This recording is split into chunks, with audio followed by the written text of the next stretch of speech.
Welcome to today's video. Today we're going to be discussing the brand new article made by these authors called Introduction of the MDM2 T309G Mutation in Primary Human Retinal Epithelial Cells and Hayes' Experimental Proliferative Retinopathy. My name is Catalina González Arango. I'm in third semester of medicine UPB and I'll be the one exposing it. To contextualize a little bit, we're going to talk about the vitreous retinopathy. RRD, or retinitis retinal detachment, occurs when there's a tear in the retina, which leads to the accumulation of fluid between the retina and the pigment epithelium of the retina. This causes retinal detachment. Although there's a treatment, that surgery is very ineffective because PVR happens. PVR is the proliferative vitreous retinopathy. This is a disease characterized by the formation of membranes with cells and matrix. These cells contract and enhance even more the detachment of the retina. Now, let's continue with the retina. The retina is the most delicate and inner layer of the eye. It changes the luminal impulse into electrical impulse. When there's an alteration in the retina, it produces scotoma, photopsia, among others. But the detachment of the retina is extremely severe due to the fact that it causes blindness.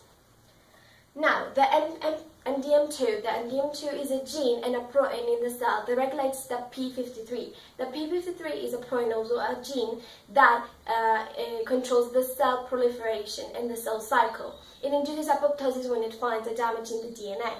So, the MDM2 is going to inhibit the production of P53 and it's going to enhance its degradation. So, let's now compare the MDM2 with the retina. The retina is constantly regenerating. So, in all cells, there's going to be a high concentration of P53, which induces apoptosis, and in young cells, there's going to be a high level of MDM2. Why? Because this stimulates the cell to proliferate and grow. In PVR, there's a hint that says that since the cells are proliferating and not controlling its proliferation, there's going to be a high levels of MDM2. But this will be talked about later in the article. The objectives of this study was to determine whether the MDM2 T309G, which is a mutation of the gene, contributes to the development of experimental PVR. La PCR cuantitativa fue uno de los experimentos utilizados. La PCR es la reacción en cadena de la polimerasa. Ese es un método que se utiliza para verificar la presencia y cantidad de una secuencia específica de ADN por medio de su amplificación. En este estudio se utilizó para verificar la presencia de HHPRT1, que es un housekeeping gen que se usa de control, y MDM2 con y sin mutación. El Western blot. El Western blot es un método que se utiliza para separar moléculas, o proteínas en este caso, por carga y peso molecular, y se identifica por un anticuerpo primario y secundario. En este estudio se utilizó para ver la presencia de MDM2 con y sin mutación, P53 y betactina, que se usa como control. El ensayo de proliferación celular. El ensayo de proliferación celular es un método que se utiliza para ver la vida de la célula por medio de agregación de un medio de cultivo rico en nutrientes. Se usa para ver cómo van las células y la consistencia del experimento, es decir, para ver cómo el medio de cultivo y la mutación genética van a afectar a la proliferación celular. El ensayo de apoptosis. Entonces, en este ensayo utilizaron FITC conjugado con anexina B y PI, que es una combinación de fluorescentes con marcadores específicos para células en proceso de apoptosis y ya muertas. En este estudio se utilizó para medir cómo el medio de cultivo y la mutación genética iba a afectar la supervivencia celular. La PBR experimental en conejos. En los conejos se les inyectó por medio de una virectomía PBR y luego se les hizo eutanasia y se hizo un corte histológico con hematoxilina de bocina. En este estudio se utilizó para comparar la enfermedad en vivo e in vitro. Ahora hablemos de los resultados. La figura 1A muestra el resultado de Western blot. Lo que nos importa en esta gráfica es lo siguiente. Cuando vemos la mutación y el medio de HB podemos ver que la P53 está mucho más disminuida. Esto quiere decir que las células, en presencia de las características ya dichas, tienen una menor apoptosis y por ende tienen una mayor supervivencia celular y mayor proliferación. La figura 2b va a mostrar una densitometría de flujo y una gráfica de barras. Primero voy a explicar la gráfica de barras, aunque significan lo mismo. En la gráfica de barras podemos ver cómo la apoptosis está disminuida en presencia de HB y aún más disminuida en la presencia de la mutación de una timina por una guanina. La densitometría de flujo se divide en 4 cuadrantes. Un cuadrante inferior izquierdo, que es negativo para los dos marcadores inyectados, un cuadrante inferior derecho, que es positivo para uno de los dos marcadores, un cuadrante superior izquierdo, que también es positivo, pero para el marcador opuesto, y un cuadrante superior derecho, que va a ser positivo para ambos marcadores. En esta densitometría nos interesa ver este muestra que hay una disminución en la apoptosis en presencia de la mutación y de HB. La figura 3 va a demostrar cómo el área de colágeno va a ser disminuida en presencia del HB y mucho más disminuida en presencia de la mutación. En las cajas de Petri podemos ver estos pequeños círculos.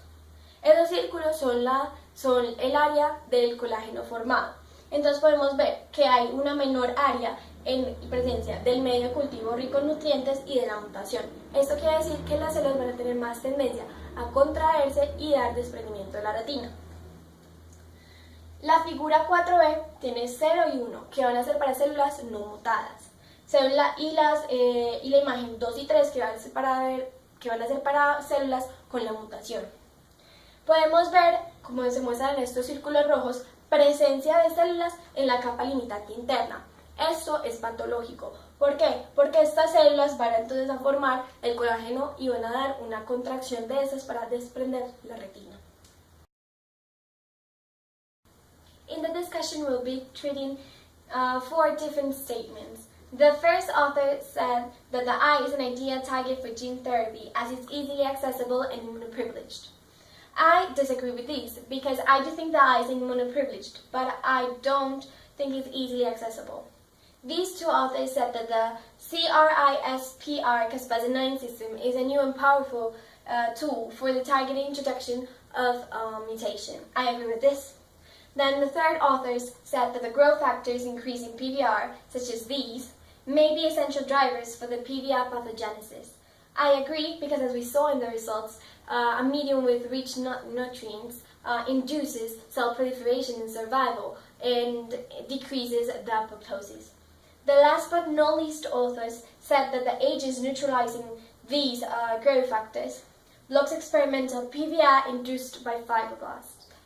I agree with these because, as we saw in the results, cells without the medium with a lot of nutrients didn't proliferate as much and didn't survive as much and were more induced into apoptosis. In the conclusions, we found 2 general ones and 2 personal ones. The first general one is that HV increases the expression of MDM2 T309G. This expression results in a reduction of P53 and enhances cell proliferation, viability, contraction that leads to the potential of PVR.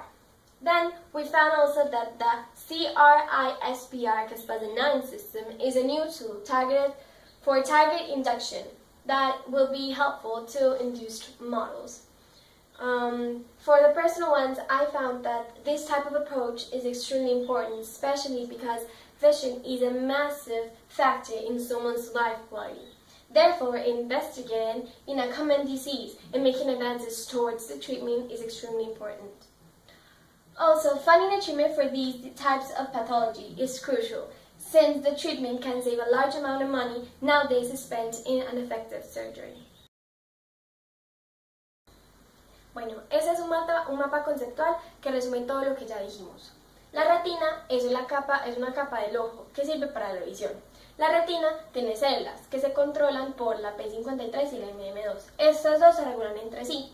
El P53 tiene la función de detectar daños en el ADN, lo cual induce apoptosis, mientras que el M2 tiende a aumentar la degradación del P53, aumentar la proliferación celular y la supervivencia celular.